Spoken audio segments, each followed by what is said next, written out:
Well, Geno, it didn't have to be pretty, but you told us this would require more effort out of everybody. Describe the effort you saw out of your defense. I thought the defense was tremendous.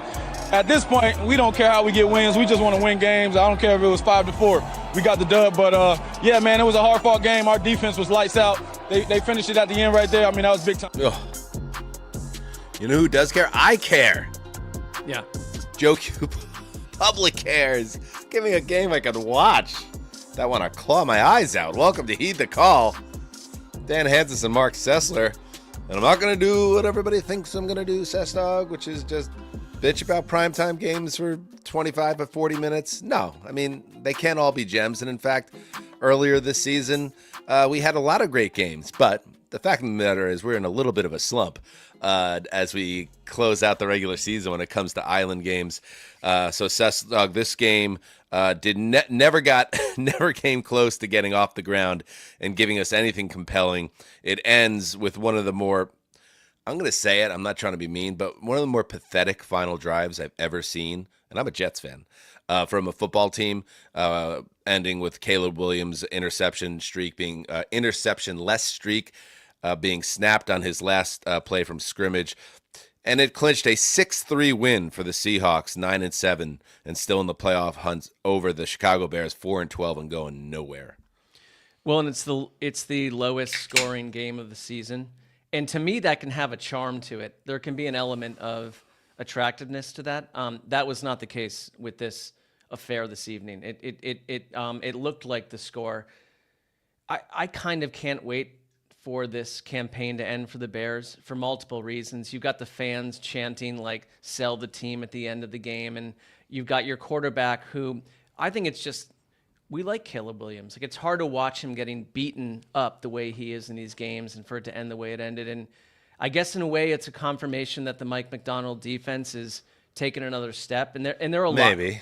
Yeah. But like it's not that at least. But like they're alive still for a playoff, entry. I don't need to see them in the playoffs, but that's me. That doesn't matter. But like, if the Rams were to falter against the Cardinals, your Seahawks are still very much in the picture. And it's so, if anything, like, yeah, it doesn't need to be pretty. And like, we'll forget this game. I do think I texted you and Justin at some point that if this goes into overtime, I will become the Zodiac Killer 2.0. Like, I will just go on a spree and take out teenagers along the West Coast. So I'm glad that didn't occur for. And I was, what I was thinking of while you were doing that, I was thinking back to like some like Forensic Files episodes I've watched in the middle of the night. It's like, and there was a firebug on the loose, starting fires across the cityscape. I'm just gonna go start fires. Well, if this game goes to overtime. I think we just shift from being, we're just doing this, and this is this is like in terms of human achievement. Yeah, not even like these guys are being vigilantes or like just gonna become a criminal and like then throw me in jail. Because I can't see overtime. For no greater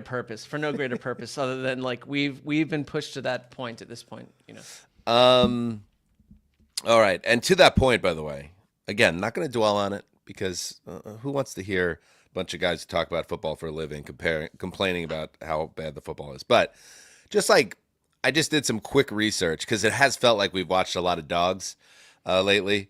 If you go back to remember that double Monday night game that we were annoyed about back in, what was it, week 15? Yeah. It was Minnesota 30, Chicago 12 in that one, and then Atlanta 15. Somebody else had 9. That was a bad one. Since then, we had the Rams 12-6 win over the Niners. We had a Green Bay 34-0 win over the Saints. We've had a Baltimore 31, Houston 2 game. We've had a Kansas City 29, Pittsburgh 10 game. We've had a Seattle 6, Chicago 3 game. And yet, Mark, it should also be stated that the NFL on Netflix set streaming marks on Christmas with monster numbers. I talked about look, the NFL finally has someone that's looking to punch back with the college football playoffs. Going up against some regular season games, mundane regular season games. NFL destroyed the college football playoffs in the ratings. So I guess it doesn't matter what the product is, but it would help if it was good. They showed Roger Goodell up there in his suite with Peanut Tillman and his family, and I'm sure he wasn't overly thrilled watching the game. But to Geno Smith's point, they don't care. they got another win, and they're still in the mix. What worries you about the Seahawks? Because we'll get to the Bears car crash, but the Seahawks that we've been watching here down the stretch, narrow loss to the Vikings, get whipped up by the Packers, and now finding a way against a very bad Bears team that couldn't get out of its way.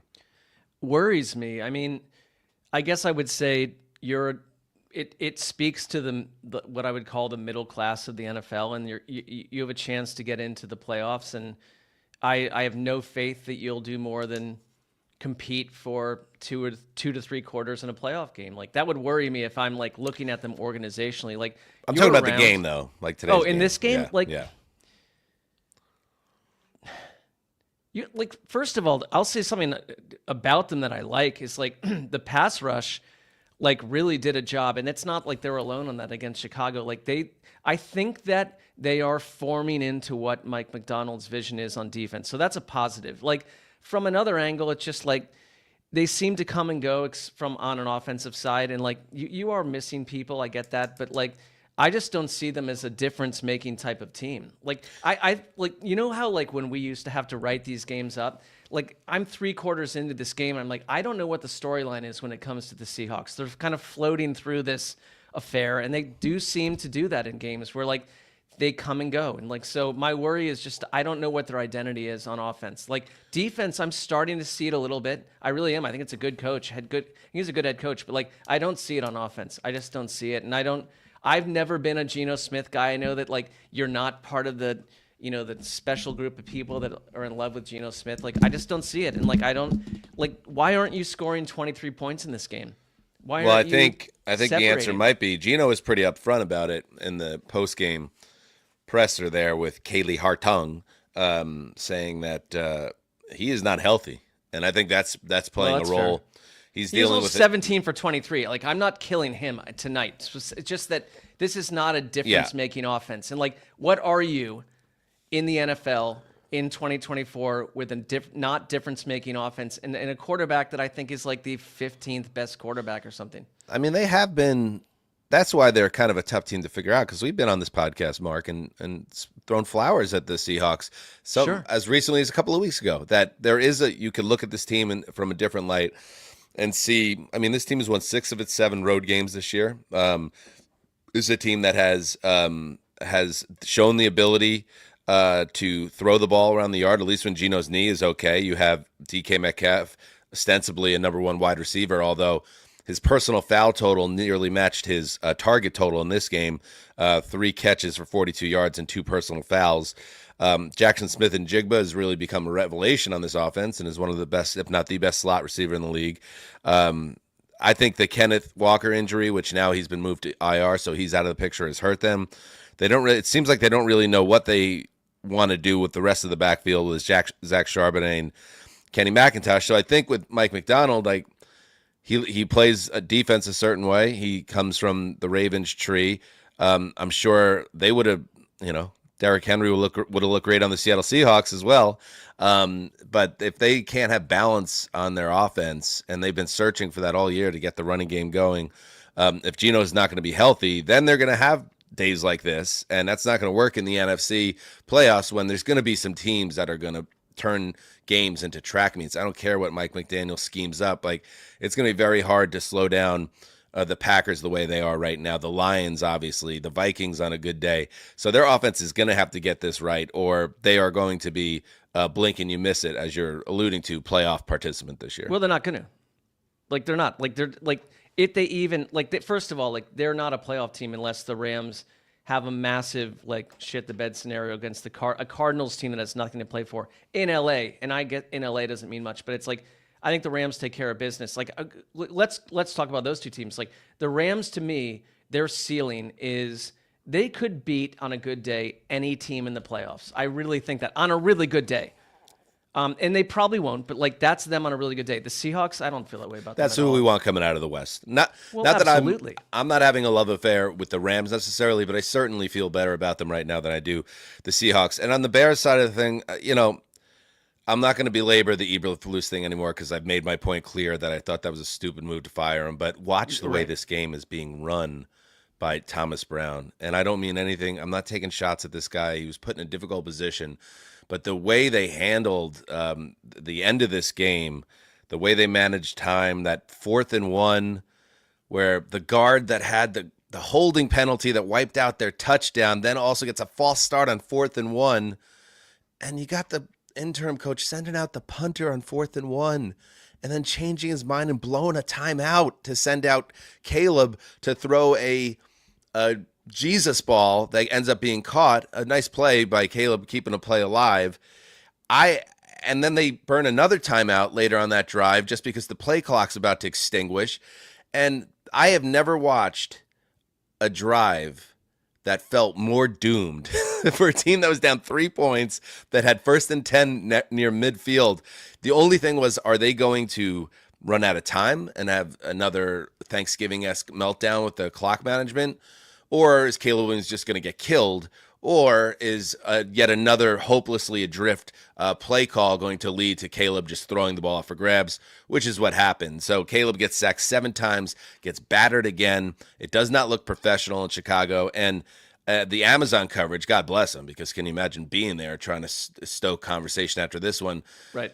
They have to, and I know Roger doesn't want them addressing this, but the crowd is loudly chanting, "Sell the team," as they're trying to do their post-game wrap-up. As there's bags on the heads, there are people booing their guts out, and it's just a very bad place. So when you see things like Pete Carroll is interested, as a report out there, interested in the Chicago job, that's an option to me. I know he might not be a forward-thinking offensive mind, but they need an adult in that building, someone that's built a program.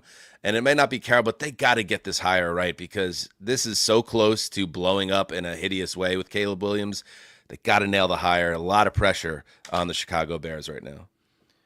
Well, I'm with you. And I just think this is one of 4 or 5 teams that you could point to. And you and I know 2 of them very well. We're ownership is the bugbear. It's the problem. It's the maze that you cannot get out of to try to create a winner. And by the way, Bears, you're now, the NFC North used to be manageable for a long time. You're now in a division that is as thorny as it gets. That's a good point. And right, and you're gonna you think my one thing is when it's a Ben Johnson's oh, we're just gonna bring in the best person to do this. Smart coaches now will skip a year or go somewhere else because of ownership. Ownership matters, and I think that the Bears have a true ownership problem. But it's not even just the old queen lady that's running the Bears, whoever it is at this point. It's just it's everyone. Well, it's everyone else, because it's look at the decisions that are being made. And it's you have the old queen lady. Well, no, but it is but Justin, can you get the name for us? It's a because familial. I don't think it's old queen. But it's a family run Virginia something. Sure, and I'm sure she's wonderful. I'm not McCaskey. Virginia McCaskey. I'm not speaking of her. It's Dame Virginia McCaskey. I believe she was knighted. Yes. Dame, yeah.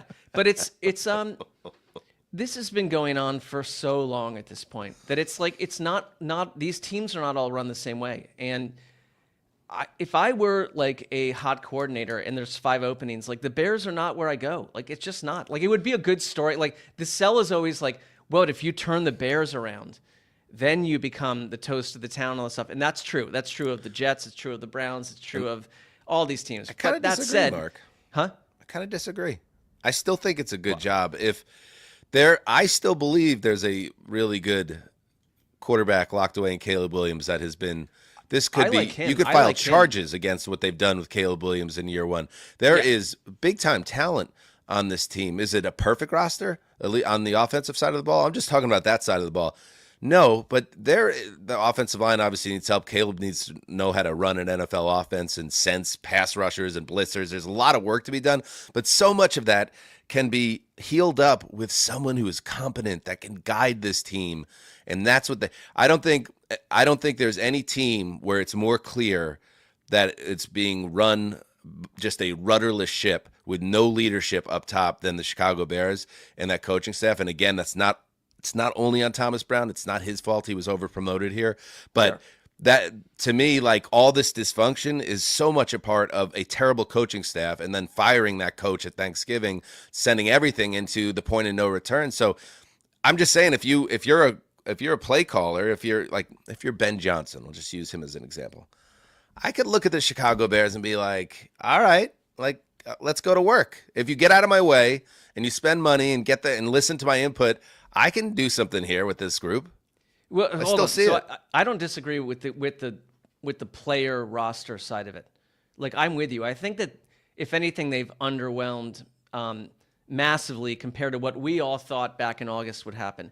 And maybe that was all overhyped, but I do think it matters. If you're going to stake your career for the next 5+ years somewhere, the way that an organization is run matters. And all I would say about the Bears, and I love to talk to, like, bring in Connor, but it's like, I want to know what's happening. It's like, it feels murky to me. It feels murky, and it feels like, we all know this. If you go join anything, we're in a good place now, but if you join anything and you don't, and the leadership above you is not on your side, or they're directionless, or they are regal, or they're drifting away, like, I don't love it. So it's like, I don't think it's a premier landing spot. I really don't. I think the Bears are a wonderful, like, historical organization. But I would get have out of the way, suspicions. yeah, right. Like if ownership can make the right hire and then just get out of the way and give them time to do it. I mean, there are I could be missing the boat here. I think there are worse ownership groups than the Chicago Bears. More meddlesome, more embarrassing. I agree with that. Something like, I'm using this based off of talking to, like, people that have been hardcore, like, football guys that we know have been, like, close to the Bears for 20 years. Is like, this ain't how it's done, and there's problems, like a poorly run family business. That's how I feel about the Bears. Can't disagree. The results are not there, and this has been a tough watch all year. They are a tough watch. Yeah, and it's like, when you're feeling for the quarterback, like, I can't wait for the season to end. Like, you're just praying that he doesn't, like, he's taking all the brutality. Like, I don't appreciate that. All right, let's move. Justin, you have something for me that I could read? By the way, playing on Underdog is incredibly easy. Simply choose higher or lower on player stats, and if you're right, you could win up to 1,000 times your entry. So download the Underdog app, sign up with the code HTC, and new users can receive up to $1,000 in bonus bets when you deposit. 4 hour. You do it, Mark. Our U.S. audience only. Very nice. Where's Justin? Hey, what's up, Gravy? Your heater got pretty loud there, but I guess we'll just roll with it. Yeah, that thing's piping. I can hear it. I'm gonna take this heater down a notch. It's like Wintertime in a train LA. traveling through People think that it's always balmy in LA. It's cold as hell here. Yeah. Cold as hell is relative. not how that feels. It's strong. in the 40s. Okay, well, that's not warm. It's like the negative 40s for some people in some parts of the earth. So you're the negative 40s. Got him. You did. You got me there. All right, Justin, how's everything going over in the live chat? Thank you to everybody. I mean, if you're in the live chat now, you're a diehard. You're a psycho, and I like that. I was thinking about, by the way, Mark, we don't really have a nickname for our listeners, our viewers. Mm-hmm. What about, are they the callers? Like the Heed the Callers? It's pretty. The Heeders. Right? The Callers. The Callers feels like. Is it too generic? The Callers. I don't know I don't quite know what it means. I don't think it. I would say this. I don't know if it expresses their devotion. The Callers, like you might have called me. I didn't pick up the phone necessarily, or even. Let's get some suggestions in the chat. Come on. All right, yeah, that's a good way to do it. What else we got in the chat? Heed the Ballers, no. Harrison Quack, but thank you. Come on. Pat I like where he's coming from, though. The podcast Cognoscenti. Okay. Heed dogs, someone said. Heed heads. Matthew Tanton. What's up, Tanton? So Matthew Tanton is exactly who I'd point to as a dyed-in-the-wool Bears fan who understands what's happening behind A former the scenes. colleague at NFL Media, Absolutely. great producer. And like if you weren't hard enough on the Bears, he'd come and tell you. So I think he's your voice. I got the this voice hat. of the Bears fan. He sure is, Mark. We should hire 10. Terry Black's Barbecue in Austin, Texas. Last time we were down there in Texas to get our ass kicked in that award show, and like being sent down to slaughter by did Shannon Sharp beat us? Those brilliant minds that we were working for at the NFL sent us down for a slaughter at the hands of Shannon Sharp. But we did have a nice dinner at Terry Black's with Matt Tanton. Well, Matt is he's just a wonderful guy. He came with us to Tybee Island. Oh yeah. We love him. All right, what else we got? Where did you have dinner? Love you, Matt. Terry Black's? Oh, Terry. How about this for the nickname? The Terrys. All right, Justin, what else do we have? Do you have anything else other than the nickname thing? Let's let that marinate, and we'll pick the best ones, not just the first ones you see. Okay, sorry. All right, Aga. Question, is there such thing as too much football? We now have games on Black Friday and Christmas, all while college is going on. Has the NFL gone too far? It depends who you ask. The NFL says, we're just getting started, baby. It does feel a little overwhelming. At the same time, Mark, this is the first year in a couple of years where we didn't have 14 games on Christmas Eve. Or, I think we had 3 games on Christmas Day last year, so maybe there's... We're not the right people to ask because, like... We're not. But like I will say one thing, like yesterday, Christmas Day, we didn't have to do a show. I watched football, which is very rare. I think when you have to have kids, like to be able to just watch the games versus work, I didn't have a problem with that. It was enjoyable. So like it's not too much depending on your point of view. I think it feels scattered all over the map where it's starting to become a different sport to me than it was 15, 20 years ago or 15 to 20 months ago, where it was, you had your days where football existed. Now it's every day. Well, here's the other part. Not every day. First of all, the question is it? What was the question? Is it good for the product order? Was it the answer is no, because as I said, the ratings are stellar, exactly. And the money is pouring in from Netflix and everywhere else, and for people that are just NFL fans, you can pick and choose. I wouldn't get too worked up about it. You don't we have to watch every game to do this show, but you guys don't have to. I do wish it was. I long for the old days where things were a little more sectorized, but those days I would say are this: gone. is it as special? I just think there was a day, 2 days a week where football was on and it felt special. But when it's on, anything that's tantalizing and you get too much of, it loses something. But again, when Netflix blows the ratings through the roof into the sky, into the solar system, they don't give a shit. No, it just emboldens them further. Ken asks, is HTC Pro eggnog? I'm not Shit's gross. I know the answer from the Cess dog, who can't even look at a glass of milk. So I'm imagining eggnog is a hideous monstrosity to you. Yes. No, I would try. I don't create it, or I don't. It's not something that I seek, but I would try it. I don't create it. I do not create the eggnog. I would try it though. No, I'll. You've never had eggnog? No, I've had it, but I mean, if I were at a party, it's offered to you. Everyone's having it, I wouldn't be like, well, no, not me. But it's not. I don't go seek it. Out of pocket. Everyone in my direct family here thinks it's disgusting. I get 1 quart of it, is it a quart? The small one. And then I have half a glass. I put a little whiskey in it and some nutmeg, and I enjoy that. And that's it. But it's just not? the one, just when we put the tree up or whatever. Well, you're an American, so you should do as you wish. And Justin, sorry, not to interrupt. My dad makes it every year for our family. Extended family comes over to my parents' house for Christmas every year. My dad makes a huge bowl of eggnog. A bowl, that's a lot. We add bourbon. What, do you do the spoon then? Big ladle. Sure. Lots of foam. I think that's dangerous in a larger area because someone could go douse it with something that's not right. We don't want that to happen. Dan and I do not want that to happen. No, we do not want it to happen. What else we got there, J-Man? Adam asks, is it worth renting Gladiator 2 for $20 on Amazon? I will send this over to Cessdog. I did not see Gladiator 2. Well, I don't know. It depends on your income. I would say this. I saw Gladiator 2. I think it delivered on, if you like the first one, it delivered on the world, the feel, the mood, the aura, the product of the first one. It actually had some throwback elements to the first one that I thought they kind of made.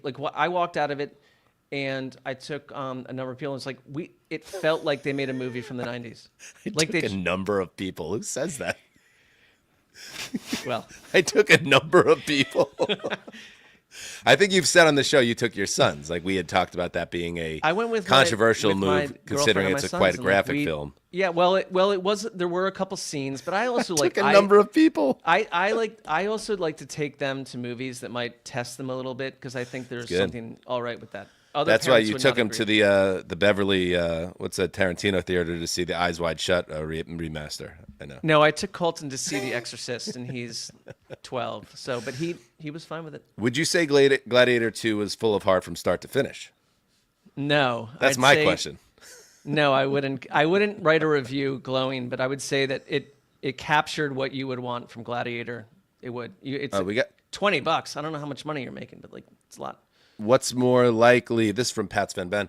Mark spends all day at the movie theater watching back-to-back showings of Wicked, the wickedly talented Wicked sing-along, or Seattle breaks the bank to bring in another Jets QB cast-off, Sam Darnold. Wickedly talented. I have no interest in. I have no interest in. And I have people in my hemisphere that are into Wicked, but I'm not watching that.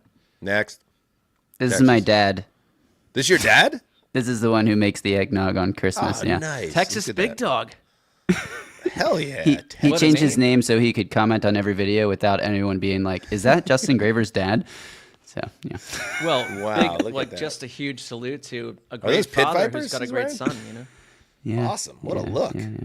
Texas. Eating the eggnog, yes, sir. I would love to have some of the Texas Big Dogs eggnogs on that cul-de-sac that he lives on. Texas, beautiful house, leafy. Right, if I were in Texas, I would be drinking that eggnog right this minute. You'd be slugging it down, Sess Dog. Yeah, spoonful after spoonful. You can spike it with anything you want, any sort of detrimental chemical. I love this. This is Real my actual favorite tiger. one.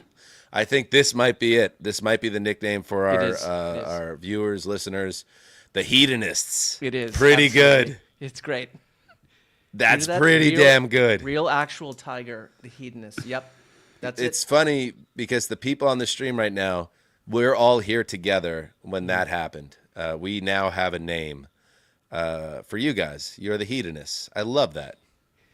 It's not far from the truth. Thank you, Adam. The wickedly talented Adam Scalani. Anything else, Justin? You want a football question, or should we call it? What was the show about? I need a break. I think we had some from Zumwalt. I thought I saw Zummy in the chat. I started. You started. He and I are doing a Rolling Thunder broadcast tomorrow at 8 a.m. on the Western front, on the Western time zone. Well, with that in mind, I think that ties in nicely to what Jason had for us. Are you sure you started? I'm pretty sure. Shake me out of bed at 7 a.m. You're not going to be sleeping, you silly Billy. I can't find it, but here it is. Okay. Zumwalt. Look at Zumwalt doing his Big Daddy Sexy Look at that picture. selfie. That is amazing. Who took that photo? Did Jane take the photo? Jay. Can you send us the full shot of that photo so we can put it up? Because that's Jay. Look at this. Oozing sexuality. Did like a Connecticut photographer come over, like a high school Connecticut girl photographer come over and take his photo? He's like, babe, get over here. I got to look hot. Give me a pitch for the Patreon boys. Make it sexy, like that photo. Let's go. All right. Jason has some concerning interests. I would say that. I'd start there. All right. What is the next edition of Rolling Thunder, your shared podcast with Jason Zumwalt? This is the wrong time and place because you're going to hate this, but there was a very rare Star Wars Christmas album that came out that featured, and sorry, like if you asked, but like it featured the actual actor Anthony Daniels who played C-3PO, and it was it is the first recorded Bon Jovi vocals of all time. He is in multiple songs. It's the first ever Bon Jovi appearance on any sound recording of all time, so he's in a couple of these songs. So it's got a little bit of history to it. I think we'll talk about that a little bit, then we'll just go down some other roads. So it's a Star Wars Bon Jovi hybrid. Well, he's not billed as Bon Jovi. I think he was literally like a studio intern or something that they were like, can you go do this? Yeah. That his uncle or something ran like the record plant or some type of big studio in New York City. Wow. Okay. So you've done 5 episodes or so of Rolling Thunder, and now we're up to I think 2 3. Star Wars apps. This is our 4th. Hold. So, but there's lots. This also, it was Christmas time, so it is Christmas based. So like, you know. Wait, Jason was asking me to plug it. It doesn't matter what the subject matter is. Zumwalt Sessler is fire. That's a pairing. Whatever we for talk the about, ages. that's like 40% of it, but then the rest is like we just go down other little roads, you know. Wow, that's great. And Cul-de-sacs.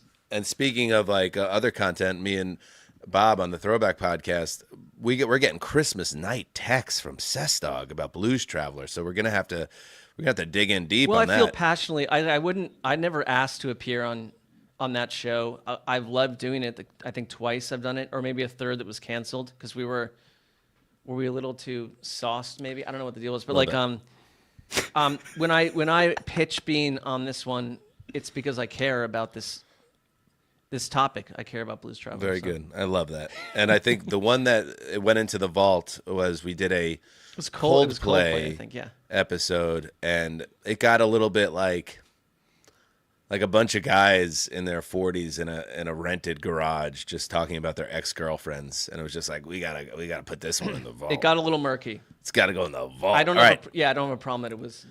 Anything else, Justin? Also, Zumwalt looks like Bruce Arians' stunt double. I could see that. I He's could bat see that. dealer. Like to some degree. Yep. I would This is say a good Jay's one. hotter than Bruce Arians. He's younger and hotter. Sure. Karen, can we still call you heroes, or is that an old pod thing only? No, we are the heroes. Forever and always. I don't have a problem with that label. Z's bat dealer. I logged in for the first time just to say hedonists is awesome. It is. This is how this works. Like they came up with an idea here in real time. We'll take the credit pitch for it. perfect. Yep. Sure. People are asking also to finish things Many up here. people are asking. Many people are asking. They're asking questions about merch. Merch. Now, we are working on merch. Merch is coming, and I mean hedonists on a shirt. Ooh, baby, that sings. And I'm proud to be an American. And yes, please I'm free. check out I Dream in Red, That is not what Mark's right-leaning private newsletter. If you were to go look at the most recent and read one page of it, you would realize this is absolute nonsense. Here, in all seriousness, I don't want you changing the content of I Dream in Red to now push back at a narrative that you're not Wait, hyper. this is why he wants to do Blues Traveler. Oh, Justin. Now we It's got to end the to- show. Now we got to end the That's show. nice wordplay by Justin, though. But that also is a disconnect. Like I hope your father didn't hear that and watch that, because I know he's proud of you, but you just threw everything away with that. Wait, I have the perfect drop for that. Justin has been an asset to us, man. Yeah, he has. Right. But is that true? Are you talking about Blues Traveler because you want to show that you're more centrist? No, I think like I just feel misunderstood in general. So this is just Same. you know, Samesies. All the time. packed into that. Well, thank you to the hedonists out there. That would be funny, actually, if we had the MAGA hat, but it was the red hat and it just said "I Dream in Red." I or actually like. Can I say one thing? IDIR. Like that is a sort of a zine. It's meant to be like an old school zine from like the early '90s or something kind of thing, right? Mid '90s. That's the style of it. But like I came up with that title literally like in 2000, early 2000, when none of this would have been seen that way. And so I just went back to use the same old title, and now I'm getting labeled as, X, Y, and Z. So have a nice It's tough. time It's with tough being in yourselves. the public eye, because you can't always That's control. not what I'm saying. Oh, That's not what anyway. I'm saying. There's only so much you can control, Well, especially when my co-host is like, throwing me off a cliff 4 times, in 10 minutes. So, yeah. That was the last Thursday night football game. So thank you to everyone that's followed along all That's year. a notch. That's a notch in the season when you start to lose little things. That's a check mark. Yep.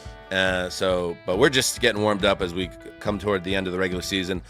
Draft on Friday morning on the Patreon. Speaking of that, patreon.com/heedthecall. And then Sunday, recapping every game.